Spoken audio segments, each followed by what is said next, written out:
and Jai Swaminarayan to all. Today for standard 11 science we are going to continue our chapter 10 and the topic that we are going to start is topic 10.3 which is streamline flow. So till now the theory और जो हमने देखा उसमें जो हम water का flow ले रहे थे वो रेस्ट पे था. अब इस टॉपिक में जो हम वाटर का फ्लो लेंगे वो रेस्ट पे नहीं होगा, वो फ्लो कर रहा होगा, एक स्टेडी फ्लो होगा. लेकिन स्टेडी फ्लो में क्या होता है कि सपोज अगर वाटर इस तरीके से फ्लो कर रहा होता है तो यहाँ पे कुछ वाटर की जो वेलोसिटी से पी वो इस जगह से डिफरेंट होगी. यहाँ पे वेलोसिटी सपोज क्यू है, यहाँ पे आर है, तो इन तीनों जगह पे जो वाटर की वेलोसिटीज होगी वो डिफरेंट होगी. यहाँ पे कम होगी, यहाँ पे ज्यादा होगी, यहाँ पे शायद सबसे ज्यादा हो. तो इस पर्टिकुलर टॉपिक में जो हम बात करने वाले हैं कि वाटर की वेलोसिटी डिफरेंट होती है तो उसके बेस पे हम क्या इक्वेशंस निकालेंगे. तो पहले तो थियोरी देख लेते हैं कि the flow of fluid is said to be steady if at any point the velocity of each passing fluid particles remain constant in time. मतलब कि अगर हम हमारे फ्लो को स्टेडी तब कह सकते हैं जब उसकी जो वेलोसिटी होगी हर एक पॉइंट पे कांस्टेंट या सेम होगी. अगर सेम नहीं है तो वो स्टेडी फ्लो नहीं कहलाएगा. This does not mean that the velocity at different point in spaces से, मतलब जो मैंने कहा वो कि इसका मतलब ये नहीं है कि हर एक पॉइंट पे उसकी वेलोसिटी सेम हो, डिफरेंट भी हो सकती है. The velocity of particular particle may change and move from one point to another. That is, at some point the particle may have different velocity, but every other particle which passes second point behaves exactly as previous particle that has just passed that point. Each particle follows a smooth path and path of the particle do not cross each other. मतलब कि एक particle दूसरे particle के path को cross नहीं करता है. अब हम एक सिनेरियो लेंगे कि सपोज हमारे पास तीन डिफरेंट एरियाज है. एक ये जो मिडल में जो एरिया होगा वो सबसे ज्यादा होगा और एंड में जो एरिया है वो कुछ इतना होगा. अब यहाँ से हम वाटर फ्लो करवाएंगे. सपोज के इस पर्टिकुलर पॉइंट से वाटर फ्लो करता तो वो जब यहाँ तक पहुँचेगा तो यहाँ कुछ उसकी वेलोसिटी चेंज होगी, फिर यहाँ से वो यहाँ जाएगा. दूसरा है वो ऐसे स्ट्रेट सपोज ट्रैवल करता है और तीसरा जो है वो यहाँ से ट्रैवल करके यहाँ जाएगा, यहाँ पे उसकी वेलोसिटी चेंज होगी, यहाँ पे कुछ और होगी. इन तीनों पॉइंट्स को हम नाम दे देंगे, इसको P, इसको Q और इसको R, और वाटर जो है इस डायरेक्शन में फ्लो कर रहा है. ठीक है. अब हर एक पर्टिकुलर पॉइंट पे यहाँ जो है इसका एरिया कम है, यहाँ पे एरिया ज्यादा है और यहाँ पे एरिया कम है. ठीक है. तो सपोज इस P के एरिया को हम नेम दे देंगे AP, इसको AQ और इसको AR. अभी हर एक जगह पे वेलोसिटी पे डिफरेंट होगी. तो इस पर्टिकुलर पॉइंट पे हमें वेलोसिटी मिलेगी वो होगी VP, यहाँ पे VQ और यहाँ पे VR. ठीक है. अब दूसरा क्या है कि जो अमाउंट ऑफ मास जो है पानी का जो मास है वो तो तीनों के तीनों पॉइंट्स में इक्वल ही होगा. मतलब कि यहाँ से हम जितना अमाउंट ऑफ पानी फ्लो करवा रहे हैं उतना अमाउंट ऑफ पानी यहाँ पे हमें मिलेगा. तो मास तो तीनों का सेम ही होगा. अभी फॉर्मूला क्या थी कि rho is equals to m divided by v, mass divided by volume. तो इसमें अगर हमें मास की वैल्यू फाइंड करनी है तो v को यहाँ पे ले जाएंगे तो हमें क्या मिलेगा, mass will be equals to rho into v. ठीक है. अब दूसरी चीज ये है कि ये जो तीनों जो हमारा फ्लो है वो कुछ टाइम इंटरवल t लेगा. तो टोटल टाइम इंटरवल t को हम डेल्टा t से डिफाइन करेंगे. अब ये जो delta T multiply over area, suppose के P का एरिया लेते हैं तो area of P into velocity of P लेते हैं, delta T into area into velocity. तो इस पूरी इक्वेशन को हम कहेंगे कि it is the volume of this particular point. तो इसे हम वॉल्यूम ऑफ VP कह सकते हैं. ठीक है. तो area into velocity into total time को हम डिनोट करेंगे volume of that particular point. अब जैसे कि मैंने बताया कि इसका मास विल बी इसका मास मतलब कि m of P will be equals to m of Q equals to m of R. अगर ये इक्वल होगा तो हमें क्या मिलेगा कि rho into area into velocity into delta T, मतलब कि मास की वैल्यू क्या होगी, रो इंटू वॉल्यूम। वॉल्यूम जैसे मैंने आपको कहा कि वॉल्यूम की वैल्यू ये है, तो हम लिख सकते हैं इस मास के बदले हम लिखेंगे rho of area of P into velocity of P into delta T is equals to rho of area of Q into velocity of Q into total time equals to rho into area of R velocity of R and total time interval, ये लिख सकते हैं हम। ठीक है, अब इसमें और सब्जेक्ट बनाए तो हम ये, अगर इसमें से हम एरिया और वेलोसिटी को कॉमन ले तो हम ये भी लिख सकते हैं कि area of P into velocity of P will be equal to area of Q into velocity of Q equals to area of R into velocity of R। और ये कब मिलेगा, जब हम ये रो इज इक्वल्स टू इन तीनों को जब इक्वल लेंगे तब, P, Q एंड R। तो ये जो पर्टिकुलर इक्वेशन हमें मिला है इसे हम कहेंगे इक्वेशन ऑफ कंटिन्यूटी।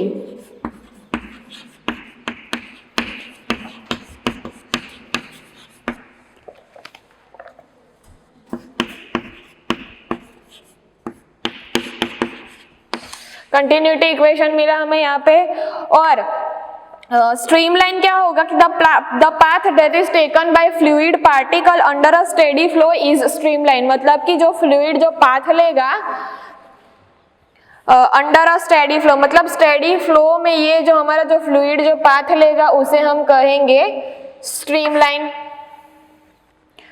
अब ये तो हुआ स्टेडी फ्लो की बात। अभी दूसरा फ्लो क्या होगा, दूसरा फ्लो होगा टर्बुलेंट फ्लो। तो टर्बुलेंट फ्लो में क्या होगा, स्टेडी फ्लो का अगर हम फिगर देखने जाए तो स्टेडी फ्लो का फिगर ऐसे हर एक फ्लो एक दूसरे से पैरेलल में होगा, लेकिन टर्बुलेंट फ्लो में क्या होगा, suppose let us take first an example की इस पर्टिकुलर इक्वेशन पे एक एग्जांपल ले लेते हैं कि अगर आपने एक पाइप ली है जिसमें पानी फ्लो कर रहा है, अभी उस पाइप की एक साइड को आप अपने थंब से प्रेस कर देंगे तो उसका जो एरिया है वो डिक्रीज होता जाएगा, लेकिन अंदर जो पानी की जो वेलोसिटी है वो इंक्रीज होती जाएगी। और जब आप थंब निकालेंगे तो जो एरिया है उसका वो फिर से इंक्रीज होगा और वेलोसिटी डिक्रीज होगी। इसके बेस पे हमें क्या मिलता है कि जितनी वेलोसिटी डिक्रीज होगी उतना ही एरिया इंक्रीज होगा, और जितना एरिया डिक्रीज होगा उतनी वेलोसिटी इंक्रीज होगी।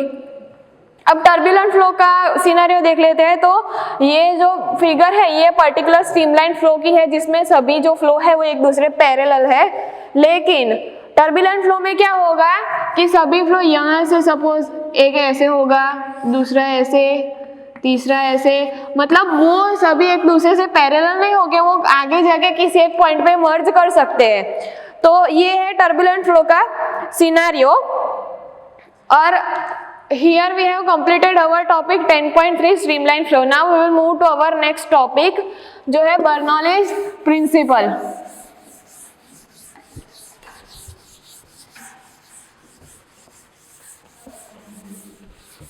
तो बर्नौलीज प्रिंसिपल में हम बेसिकली क्या देखेंगे कि उसमें एक पहले तो सिनेरियो लेंगे जिसमें हम डिफरेंट एरियाज और डिफरेंट वेलोसिटीज का कंपैरिजन करेंगे। So our topic 10.4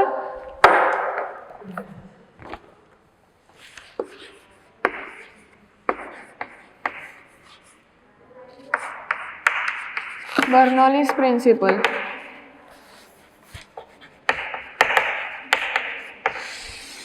सो पहले तो हम इसमें फिगर देख लेते हैं। सपोज हमारे पास एक पाइप है, उसका जो एरिया है वो आगे जाके इंक्रीज हो रहा है,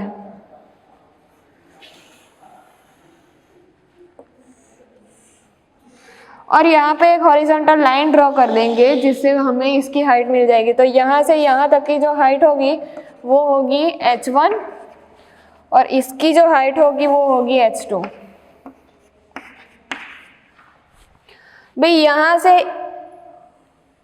एक और चीज लेके यहाँ पे एक पॉइंट लेंगे यहाँ पे और दूसरा यहाँ पे, और इन सभी पॉइंट्स को हम नेम दे दें सपोज बी, सी, डी और ई। अभी ये जो एरिया है वो है हमारा एरिया A1 और ये जो एरिया है वो है एरिया A2। यहाँ पे से पानी फ्लो कर रहा है।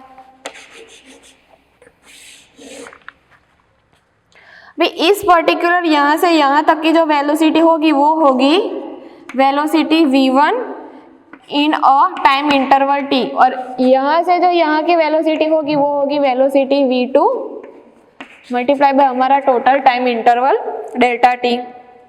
ठीक है, अब इस पर्टिकुलर चीज को आप देख के कह सकते हो कि जो हाइट 2 है वो हाइट 1 से ग्रेटर है, लेकिन यहाँ की जो वेलोसिटी होगी v1 will be greater than v2। क्यों? क्योंकि जैसे मैंने पहले आपको बताया कि जितना एरिया कम होगा उतनी ही वेलोसिटी ज्यादा होगी और जितना एरिया ज्यादा होगा उतनी वेलोसिटी कम होगी, इसलिए इसके बेस पे हम लिख सकते हैं कि v1 is greater than v2 या फिर v2 is less than v1।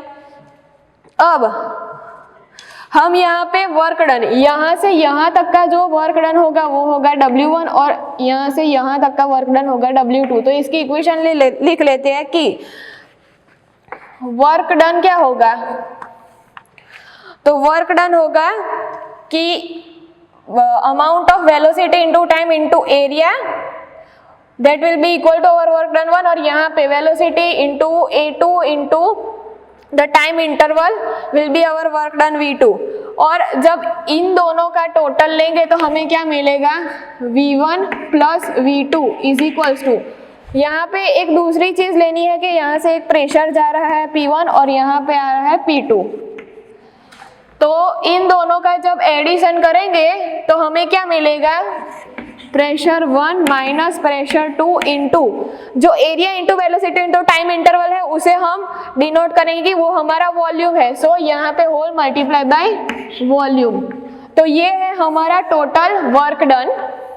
अब दूसरा क्या है कि हम पोटेंशियल डिफरेंस, जो पोटेंशियल एनर्जी है वो फाइंड करेंगे। तो we will denote that thing as delta U is equals to, अभी पोटेंशियल एनर्जी की फॉर्मूला क्या है, rho into the gravity into the volume.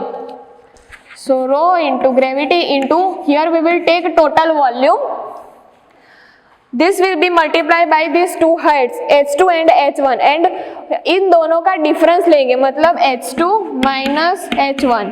सो ये मिली हमें हमारी पोटेंशियल एनर्जी। अब हम फाइंड करेंगे कि हमारी काइनेटिक एनर्जी क्या है। तो काइनेटिक एनर्जी क्या होगी, काइनेटिक एनर्जी डेल्टा के मतलब total kinetic energy will be rho into the volume, यहाँ पे आगे आएगा 1/2 rho into the volume into जो वेलोसिटी है उन दोनों का डिफरेंस मतलब v2 माइनस v1। तो ये मिली हमें काइनेटिक एनर्जी की प्रॉपर इक्वेशन। अब हम क्या करेंगे, यहाँ पे वर्क एनर्जी थ्योरम है वो अप्लाई करेंगे और तीनों इक्वेशन को कंपेयर करेंगे। तो हमें क्या मिलेगा, तो पहले तो ये वाली इक्वेशन लेंगे कि P1 माइनस P2 इंटू हमारा total volume will be equals to इन दोनों का एडिशन मतलब 1/2 into rho into volume velocity का डिफरेंस प्लस हमारी पोटेंशियल डिफरेंस की जो इक्वेशन है वो मतलब rho into G into total volume multiply height का difference.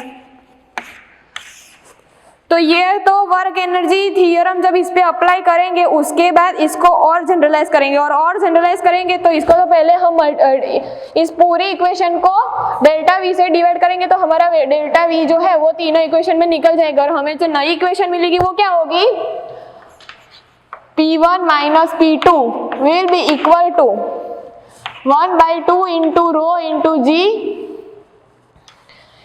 Into H2 minus H1 sorry velocity 2 minus velocity 1 plus rho into G into H2 minus H1। तो ये तो हमें मिली हमारी इक्वेशन। अभी इन टर्म्स को रीअरेंज करेंगे किस फॉर्म में कि जो 1 वाली टर्म्स है उसको एक साइड लिखेंगे और 2 वाली जो टर्म्स है उसको दूसरी साइड लिखेंगे। तो हमें क्या मिलेगा, हमें जो इक्वेशन मिलेगी वो कुछ इस तरह की होगी P1 plus 1 by 2 into rho into velocity 1 into rho into gravity into height 1 will be equal to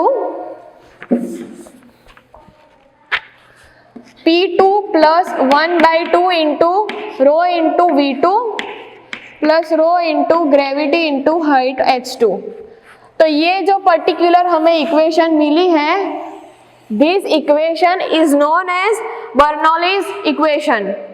और इसको और जनरलाइज करेंगे तो इसको टोटल यहाँ पे 1 है और यहाँ पे 2, तो इसका ओवरऑल जब लेंगे तो हमें जो इक्वेशन मिलेगी वो क्या होगी, P plus 1 by 2 into rho into velocity का जो स्क्वायर है वो plus P into G into हमारी टोटल जो हाइट है will be equals to constant. ठीक है, तो यहाँ पे 1 था लेकिन हम इन दोनों का ओवरऑल जो टोटल लेंगे तो हमें कुछ इस तरह की फॉर्मूला मिलेगी। ये जो हमारी फॉर्मूला है वो बर्नौलीज इक्वेशन है और इसका जो टोटल लेंगे तो that will be equal to constant. In other words, we can say that in Bernoulli's relation is stated as we move along a streamline, the sum of the pressure plus the kinetic energy, this is our kinetic energy, plus the potential energy will be remain as constant। अभी ये तो हुई कि जब हमारी velocity non zero होगी तब। अगर इस पूरे इक्वेशन में हम वेलोसिटी जीरो ले ले तो हमें इक्वेशन क्या मिलेगा, अगर वेलोसिटी जीरो ले ले तो जो हमारा v है वो निकल जाएगा, तो हमें क्या मिलेगा, ये अगर हम जीरो ले लेते हैं, दिस इज v स्क्वायर, तो ये अगर हम जीरो ले लेते हैं तो ये जो पूरी टर्म है वो जीरो हो जाएगी और हमें क्या मिलेगा, p plus p into G into H will be equals to constant. Okay, तो अगर इसमें v0 लेंगे तो हमें कुछ इस तरह की टर्म मिलेगी। अगर इस पर्टिकुलर इक्वेशन में अगर हम v की वैल्यू 0 ले तो हमें क्या मिलेगा, p1 plus pgh1 is equals to p2 plus rho into g into h2। ऐसे कुछ इक्वेशन हमें मिलेगी जब हम वेलोसिटी इस ये वो जो इक्वेशन है बर्नौलीज की इक्वेशन, इसमें हम अगर वेलोसिटी की वैल्यू 0 लेंगे तो हमें कुछ इस तरह की वैल्यू मिलेगी। और इस बेस पे हम लिख सकते हैं कि P1 और P2 की टर्म को एक साइड ले लेते हैं, तो P1 minus P2 will be equal to, यहाँ पे PG कॉमन ले लेंगे तो क्या मिलेगा, rho into G in bracket H2 minus H1। तो ये जो इक्वेशन है वो बर्नौलीज की इक्वेशन तब मिलेगी जब velocity will be 0। So this is our whole topic 10.4 Bernoulli's principle. The remaining topic we will cover it in next video. That is it. Thank you.